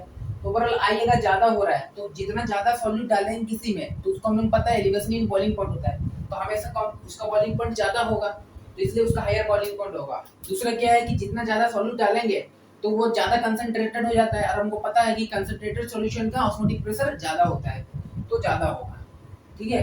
तो कम क्या क्या होगा, फ्रीजिंग पॉइंट कम होगा। हमको पता है जितना ज्यादा हम लोग सॉल्यूट ऐड करते हैं तो क्या होता है, डिप्रेशन इन फ्रीजिंग पॉइंट होता है, तो फ्रीजिंग पॉइंट उसका कम हो जाएगा। और दूसरा क्या होता है, जितना ज्यादा सॉल्यूट ऐड करेंगे तो आपको उसका वेपर प्रेशर कम होता है, तो उसका वेपर प्रेशर कम हो जाएगा। तो ये वेरी इंपॉर्टेंट है, क्वेश्चन आना है तो यही पॉइंट से आएगा, न्यूमेरिकल उतना नहीं पूछेगा, ट्रिक वाला क्वेश्चन पूछेगा, सीधा लॉजिक पूछेगा। तो ये अपना एक लॉजिक है, दिमाग में इसको बैठा लेना है, ठीक है। चलो एक और बात बताते हैं,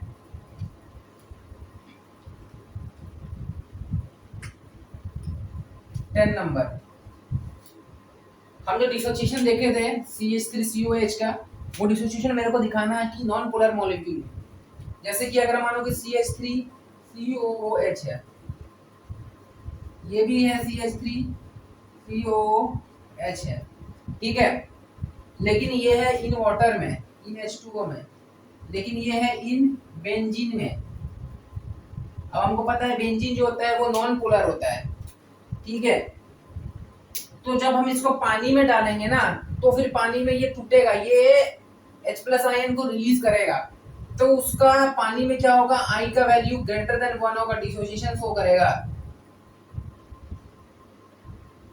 लेकिन अगर वही हम बेंजीन में करेंगे ना तो आई का वैल्यू लेस देन 1 होगा, एसोसिएशन शो करेगा,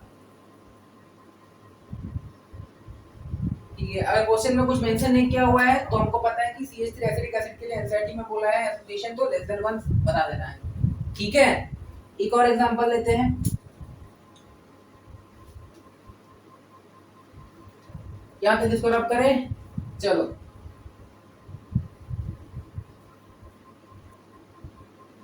उस केस में मानो कि अगर एक पहले से देख लो, मानो कि ये CH3 COOH दिया हुआ है और KCl दिया हुआ है, कुछ क्वेश्चन में मेंशन नहीं किया हुआ, सॉल्यूशन दिया हुआ है कि वाटर, तब उस केस में क्या होगा, N1 = N2 होगा, दोनों बराबर में टूटेगा, दोनों का कुछ मेंशन नहीं है तो अल्फा 1 अल्फा 2 भी सेम हो जाएगा।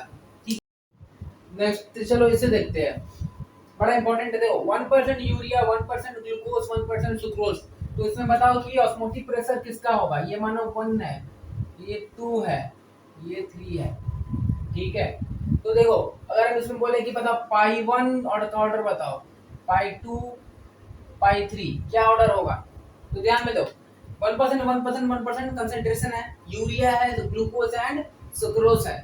मॉलिक्यूलर वेट यूरिया का कितना होता है, 60 होता है, ग्लूकोज का 180 होता है, सुक्रोज का 342 होता है। ठीक है, अब देखो हमको पता है कि जो पाई होता है वो क्या होता है, CRT होता है। RT का तो काम नहीं है, हटाओ, क्योंकि तुम्हारा एक कांस्टेंट टर्म है। तो पाई क्या होगा, सी कंसंट्रेशन है, मतलब कि मोल बाय वॉल्यूम। अब ये वॉल्यूम को भी हटाओ, क्यों हटाओ, क्योंकि वॉल्यूम जो तुम्हारा है वो क्या है, सबका माना 1% बोला है, तो वेट बाय वॉल्यूम अगर देखेंगे तो वॉल्यूम भी कांस्टेंट ही है यहाँ पे सबका। तो मेनली पाई किस पे डिपेंड कर रहा है, वेट बाय मोलर मास। ठीक है, और यहाँ पर RT जो है और यहाँ जो V है ये क्या है, कांस्टेंट है, इसका कोई काम नहीं है। तो अब यहाँ पर अगर वेट की बात करेंगे तो 1% 1% 1%, तो यहाँ पर वेट भी लगभग सेम है। तो जो भी है यहाँ इस केस में मोलर मास को देखना है, जिसका मोलर मास ज्यादा होगा उसका ऑस्मोटिक प्रेशर कम होगा। ठीक है, यानी कि यहाँ पे जो होगा वो ऑर्डर ऐसा होगा, सबसे ज्यादा इसका मोलर मास है, ऑस्मोटिक प्रेशर कम होगा। ठीक है, तो दिक्कत नहीं। अच्छा, तो अगर हम बॉइलिंग पॉइंट की बात करेंगे, देखो हम क्या बताए थे यहाँ पे, अभी हम बताए कि जिसका SI का वैल्यू होगा ज्यादा उसका osmotic pressure and boiling point होगा ज्यादा, vapour pressure and freezing point होगा कम। ये वाला बात तो दिमाग में रखना है। अब यहाँ पे SI का वैल्यू सबसे ज्यादा किसका है, सबसे ज्यादा इसका है, तो ऑस्मोटिक प्रेशर सबसे ज्यादा इसका होगा, बॉइलिंग पॉइंट भी किसका होगा, इसी का होगा, that is BP1 greater than BP2 greater than BP3। समझ में आ रहा है।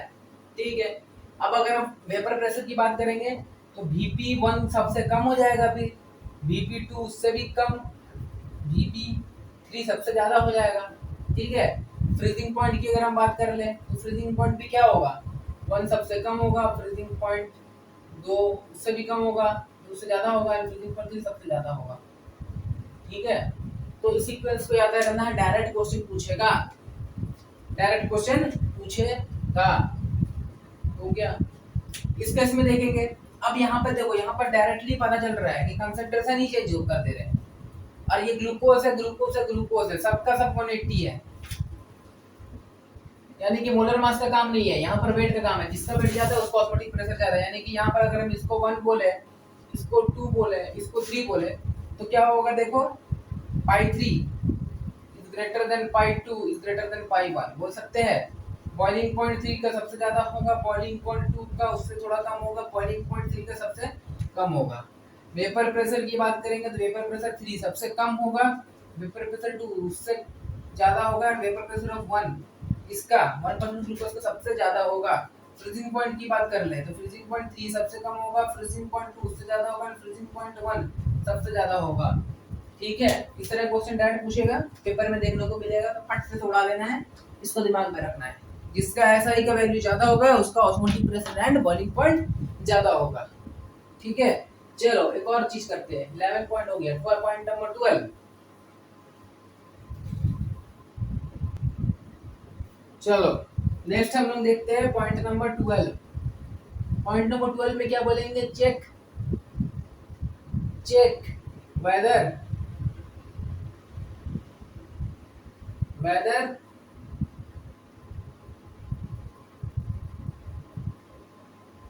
एसोसिएशन हो रहा है या डिसोसिएशन हो रहा है, और पार्टिकल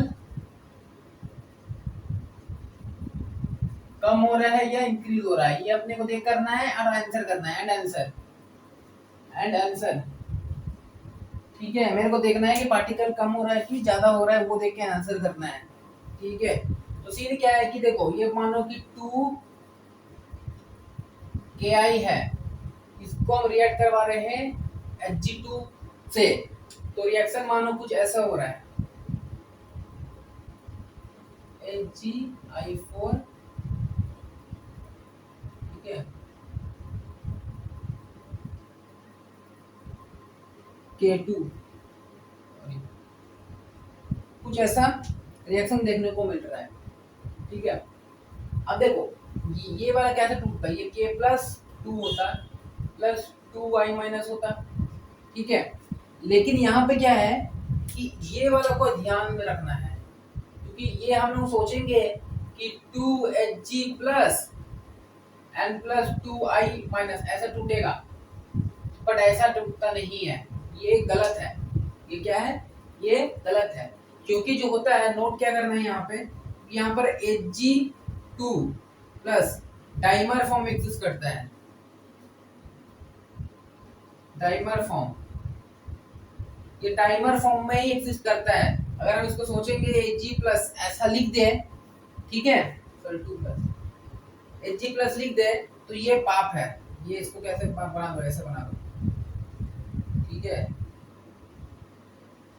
खोपड़ी है, ये पाप है, उसको ऐसे एग्जिस्ट नहीं कर सकते। तो Hg क्या होता है, Hg2 डाइमर फॉर्म में एग्जिस्ट करता है, तो ये वाला गलत हो जाएगा, ये वाला गलत हो जाएगा, यानी कि ये कैसे टूटेगा, ये टूटेगा 2k minus plus Hgi4 whole 2 minus, ठीक है, ऐसा टूटेगा। यानी कि इधर कैसा टूटेगा, यानी कि ये जो दिखा रहे थे ये कैसा होगा, ये होगा Hg2 2 plus plus 2i minus, ठीक है, इस तरह का फॉर्म में होगा। यानी कि देखो यहाँ पर 4 बन रहा था, लेकिन जब हमने Hg2i मिलाए, ठीक है, तो यहाँ पर कितना बना, 2 और 1 3 बना, यानी पार्टिकल क्या हुआ, घट रहा है। तो मेरे को चेक करना चाहिए कि वेदर एसोसिएशन हो रहा है या डिसोसिएशन हो रहा है, पार्टिकल इंक्रीज कर रहा है या डिक्रीज हो रहा है, उसको देखने के बाद मेरे को आंसर करना है। ठीक है, ये समझ में आया। अगर अब हम इससे पूछे कि बताओ, जैसे ही हम Hg2 प्लस ऐड किए ऑन एडिंग Hg, यहाँ पर बता रहा है on adding Hg2i in Ki, जब हम लोग ऐड कर रहे हैं, ठीक है, तो सॉल्यूट पार्टिकल कम हो रहा है, देन सॉल्यूट पार्टिकल डिक्रीजेस, ठीक है, तो जब पार्टिकल डिक्रीज हो रहा है, वेपर प्रेशर बढ़ेगा, फ्रीजिंग पॉइंट बढ़ेगा, बॉइलिंग पॉइंट घटेगा, ऑस्मोटिक प्रेशर पार्टिकल कम हो रहा है तो घटेगा। दिमाग में इसको रखना है, ये बड़ा इंपॉर्टेंट है, हम जो पॉइंट्स बता रहे हैं ना, ये इंपॉर्टेंट है। ठीक है, चलो इसी तरह का और भी देख सकते हैं, जैसे कि अमोनिया को ऐड करेंगे अगर हम लोग GuSO4 में, तो भी सेम इफेक्ट देखने को मिलेगा। मानो कि यहाँ पर देखो, मानो कि अमोनिया को लिए रहे हैं 4NH3 प्लस CuSO4, जब हम लोग ऐड करते हैं तो पार्टिकल कुछ ऐसे बन रहा है कि CuNH3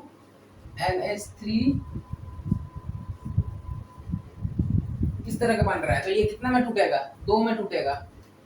ठीक है, तो इसमें भी क्या होगा, पार्टिकल डिक्रीज होगा, सेम इफेक्ट देखने को मिलेगा। ठीक है, सेम इफेक्ट, क्वेश्चन तो इसी में से आएगा, अगर आने का होगा तो। Hg वाला अक्सर भूल जाते हैं, Hg हमको Hg2 प्लस फॉर्म में होता है, डाइमर का फॉर्म में होता है, इस फॉर्म में एग्जिस्ट करता है, ये इंपॉर्टेंट है। ठीक है, चलो अब आगे देखते हैं, कुछ क्वेश्चन करते हैं, थोड़ा सा एक दो बस खत्म करेंगे इसको। लिख लो ये, इसको करते हैं, ये करेंगे तो समझ में आने लगेगा। तो सबसे पहले इसका एसआई की वैल्यू निकालो, और फिर मेरे को ये बताओ कि मैक्सिमम बॉइलिंग पॉइंट किसका है, मिनिमम बॉइलिंग पॉइंट किसका है, मैक्सिमम फ्रीजिंग पॉइंट किसका है, मिनिमम फ्रीजिंग पॉइंट किसका है, मैक्सिमम ऑस्मोटिक प्रेशर किसका है, मिनिमम ऑस्मोटिक प्रेशर किसका है, ये सारा मेरे को बताओ। ठीक है, चलो देखते हैं। सबसे पहले एसआई का वैल्यू निकाल लेते हैं, एस इंटू वाई। ठीक है, तो इसका कितना है, एस कितना है 0.1, आई कितना है, यूरिया टूटेगा, ये टूटेगा नहीं, तो इसका क्या होता है, आई का वैल्यू कितना माने थे हम लोग, 1 माने थे, तो 1 करो, ये कितना होगा 0.1। इसको देखो, ये होगा 0.6 इंटू एन, इससे टूटेगा, हाँ टूटेगा, 2 तो 2 होगा। अगर अल्फा नहीं दिया हुआ है तो मेरे को आई इक्वल टू एन मानना है, अल्फा अगर नहीं दिया हुआ है तो अल्फा को 100% मानना है, जब 100% मानते हैं तो आई इक्वल टू एन हो जाता है। इसी के लिए आई का जगह हम लोग डायरेक्ट 2 लिख सकते हैं। ठीक है, 1.2 हो गया, ये है 0.5। इसका आई का वैल्यू कितना होगा, जितना एन का वैल्यू होगा, क्यों अल्फा नहीं दिया हुआ, 100% मानना है। कितना होगा, बी ए ऐसे टूटेगा ना, बी ए प्लस प्लस 2Cl माइनस 3 3 तो 1.5। ये देखो 0.4 इनटू कितना में होगा, Al3 प्लस SO4 2 माइनस 2 तो होगा 3, तो 3 1.2 3 होगा, नहीं नहीं ये तो 3 है ना, 3 है, ये 2 है, 5 होगा, तो 2 होगा। ठीक है, चलो करो। अब हमको ये भी पता है कि क्या पता है, जिसका एसआई का वैल्यू ज्यादा होता है उसका boiling point and osmotic pressure ज्यादा होता है, freezing point and vapour pressure कम होता है। या तो बोलेंगे कि osmotic pressure and boiling point directly proportional to I, freezing point and vapour pressure inversely proportional to I, कैसे भी याद रखो। ठीक है, चलो अब करते हैं। मैक्सिमम बॉइलिंग पॉइंट क्या होगा, जिसका एसआई का वैल्यू सबसे ज्यादा होगा, तो सबसे ज्यादा एसआई का वैल्यू किसका है, 4 नंबर में। ठीक है, मिनिमम बॉइलिंग पॉइंट किसका होगा, जितना एसआई का वैल्यू सबसे कम होगा, 1 नंबर होगा। ठीक है, maximum freezing point, maximum freezing point किसका होगा, मैक्सिमम फ्रीजिंग पॉइंट उसका होगा जिसका आई का वैल्यू सबसे कम होगा। आई का वैल्यू सबसे कम किसका है, 1 number. Minimum freezing point minimum होगा 4 नंबर, आई का वैल्यू सबसे ज्यादा जिसका।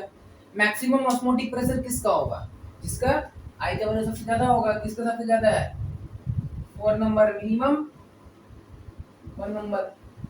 ठीक है,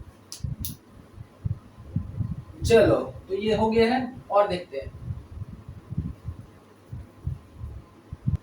चलो ये करते हैं। अभी तक हम लोग डायरेक्ट निकाले, अल्फा को 100% मान के चले, लेकिन क्वेश्चन हम लोग ऐसा पूछ सकता है न्यूमेरिकल जिसके अंदर अल्फा दिया होगा 60% 70% कितना एसोसिएशन हो रहा है या डिसोसिएशन हो रहा है, उस केस में हम आई को कैसे निकालेंगे। तो आई निकालना यहाँ पर सीखते हैं, calculate I if alpha is given. तो कैसे करते हैं, देखो यहाँ पर क्या है, ए बी है, तो ए बी है, ठीक है, ए बी है, तो ए कैसे में टूटेगा, मानो ए प्लस बी माइनस में टूटेगा। ठीक है, तो एन का वैल्यू कितना होगा, 2 होगा। हमको पता है आई डिसोसिएशन का केस में क्या होता है, 1 प्लस एन माइनस 1 अल्फा होता है ना। तो चलो 1 प्लस एन कितना लिए है, एन यहाँ पर 2 है, माइनस 1। अब अल्फा 80% दिया है, देखिए अल्फा इज इक्वल टू 80%, मतलब ऐसा लिख सकते हैं। तो इसको 0 0 कैंसिल यानी 0.8, तो यहाँ पर क्या लिखेंगे, देखो 0.8।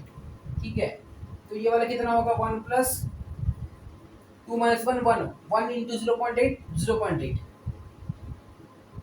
ठीक है, तो यहाँ पर कैलकुलेशन करते हैं 1.8।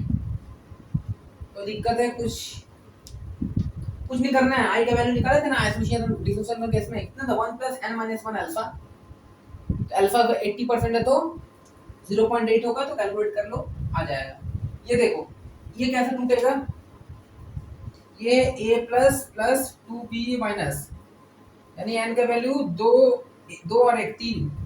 ठीक है, तो क्या लिखेंगे, i equal to 1 plus n minus one whole alpha, 1 plus n का वैल्यू 3 माइनस वन, अल्फा कितना दिया देखो 70%, मतलब 0.7।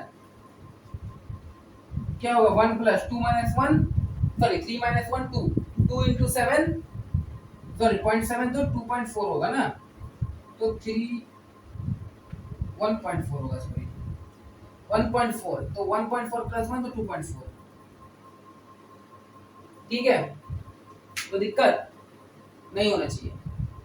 इसको देखते हैं, ये कितना में होगा 2a plus plus 3b minus, तो n का वैल्यू 3। चलो i equal to 1 plus n minus 1 alpha, तो 1 प्लस n 5 माइनस 1 अल्फा कितना डालेंगे 60, यानी 0.6, 0.6, 1 प्लस 4 0.6, 1 प्लस, तो 4 इंटू 0.6 तो 2.4, तो 3.4 आएगा। समझ में आ रहा है ना, दिक्कत तो नहीं लग रहा ना, हाइट को ऐसे निकालना पड़ेगा। तो ये तीन काम हम लोग डिसोसिएट के लिए किए। अब एसोसिएट के लिए करते हैं। तो एसोसिएट से में ये देखो, ये एसोसिएट हो रहा है, मतलब टूट रहा है, तो n का वैल्यू इसमें भी 2 ही मानना है। ठीक है, तो इसके लिए i का वैल्यू क्या था 1 plus 1 by n minus 1 alpha, ये था ना। चलो 1 प्लस, तो 1 माइनस 2 माइनस 1 अल्फा, तो 1 प्लस, अब आधा में से एक हटाएंगे तो माइनस आधा बचेगा, तो माइनस हाफ। अल्फा कितना दिया 90 एंड 0.9, तो 1 माइनस प्लस माइनस माइनस, तो 4.5, 0.45, तो कितना होगा देखो 0.55 आई का वैल्यू। अब देखो हम बताए जब डिसोसिएशन होता है आई का वैल्यू हमेशा 1 से ज्यादा होता है, देखो 1 से ज्यादा है 1.8, 2.4, 3.4। और जब एसोसिएशन होता है यानी डाइमेराइज हो रहा मतलब एसोसिएट हो रहा है, ठीक है, तो आई का वैल्यू हमेशा लेस देन 1 होता है। देखो लेस देन 1 आंसर आया, ठीक है, इस तरह का आएगा। एक दो क्वेश्चन और करते हैं, चलो चलो इसको देखते हैं। ये क्या बोल रहे हैं देखो, ए बी, ये एक तो डिसोसिएट हो रहा है ए प्लस प्लस बी माइनस में, और साथ ही में ये एसोसिएट भी हो रहा है। मानो कि जब ये टी 0 पे ये 1 था, ये कुछ नहीं था, लेकिन टी टाइम पे ये 1 में से माइनस अल्फा हुआ। ठीक है, तो ये कितना डिसोसिएशन हुआ मानो 0.6, 0.6 हुआ, और ये कितना बोल रहा है एसोसिएट कितना बोला है 40%, यानी कि 0.4।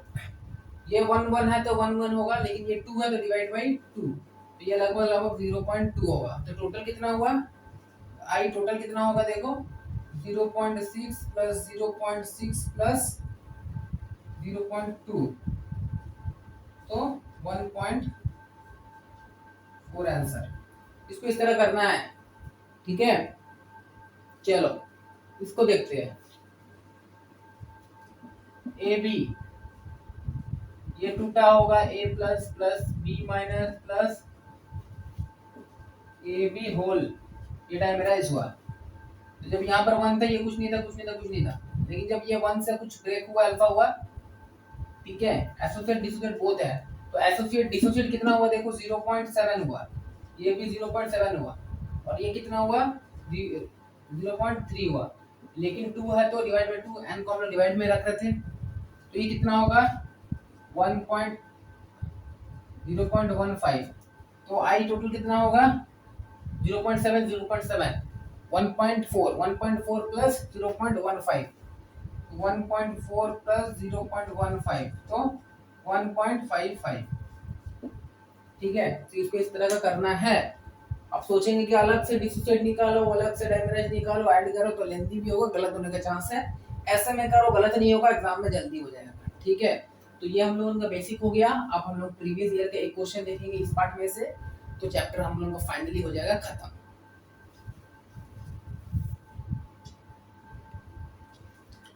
चलो लास्ट क्वेश्चन ये था नीट एआईपीएमपी था उस टाइम, ठीक है,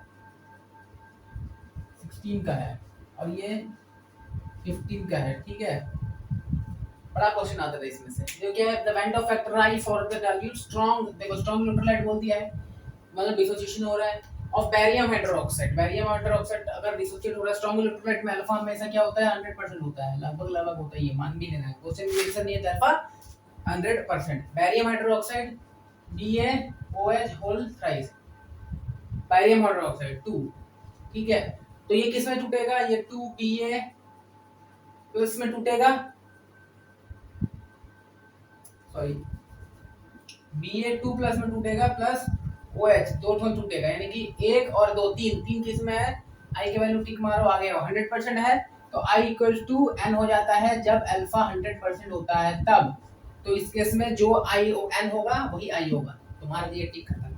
ये क्वेश्चन क्या है, which of the following has same value of I at this, इसका कितना जितना I वैल्यू है उसमें से बताओ इसमें से किसका I वैल्यू सेम होगा। तो पहले इसका I का वैल्यू देखो, जब अल्फा 100% है तो I इक्वल्स टू N होगा, तो N पता करो। ये Al कैसे में टूटेगा, ये 2 एल्युमिनियम 3 प्लस टूटेगा, प्लस 3 SO4 माइनस टूटेगा, तो N का वैल्यू हो जाएगा 5, यानी कि N का वैल्यू 5, Ni 5। अब इसमें से देखो 5 कौन सा है, ये देखो ये है 4K प्लस में टूटेगा, प्लस FeCN6 1 माइनस में टूटेगा, 4 और 1 5, ये 5 एक सही लग रहा है।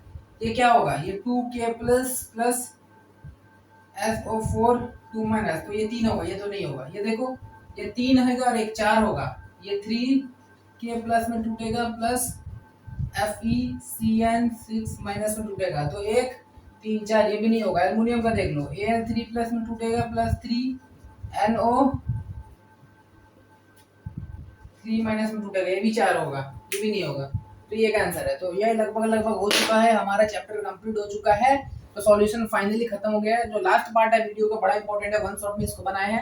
हाँ, यहाँ पर कंसंट्रेशन टर्म छूटा हुआ है, पता ही नहीं है, तो कंसंट्रेशन टर्म जिसको भी कंप्लीट करना है वो मेरा पहला पार्ट का वीडियो है, जिसमें सारा कंसंट्रेशन टर्म विद एग्जांपल हर एक कंसंट्रेशन टर्म्स पे क्वेश्चन कराया हुआ है। Molarity, molality, mole fraction, normality, सबका रिलेशनशिप बताया हुआ है। मोलारिटी मोलालिटी का रिलेशनशिप क्या है, मोलालिटी मोल फ्रैक्शन का क्या रिलेशनशिप है, सब क्वेश्चन उसमें करवाए हुए हैं, ठीक है। तो उसको एक बार जाके उसको एक बार देख लेने हैं, उसके बाद आपका सॉल्यूशन 100% कंप्लीट हो जाएगा, तो फिजिकल केमिस्ट्री का जो बेस है वो पकड़ में आ जाएगा। तो नेक्स्ट चैप्टर जो हम लोग का होगा that is the thermodynamic start करेंगे। उससे पहले हम लोग पहले गैसेस स्टेट को देखेंगे, खत्म करेंगे, फिर हम लोग थर्मोडायनेमिक पे घुसेंगे। जो मेन इंपॉर्टेंट चैप्टर उसको खत्म करेंगे, बाकी तो आराम से हो जाएगा, ठीक है। सो ऑल द बेस्ट, पढ़ते रहो, चैनल को सब्सक्राइब करो, वीडियो अच्छा लगा तो, कुछ भी डाउट हो रहा कहीं पर भी समझ नहीं आ रहा तो कमेंट करो। तो चलो ठीक है, बाय।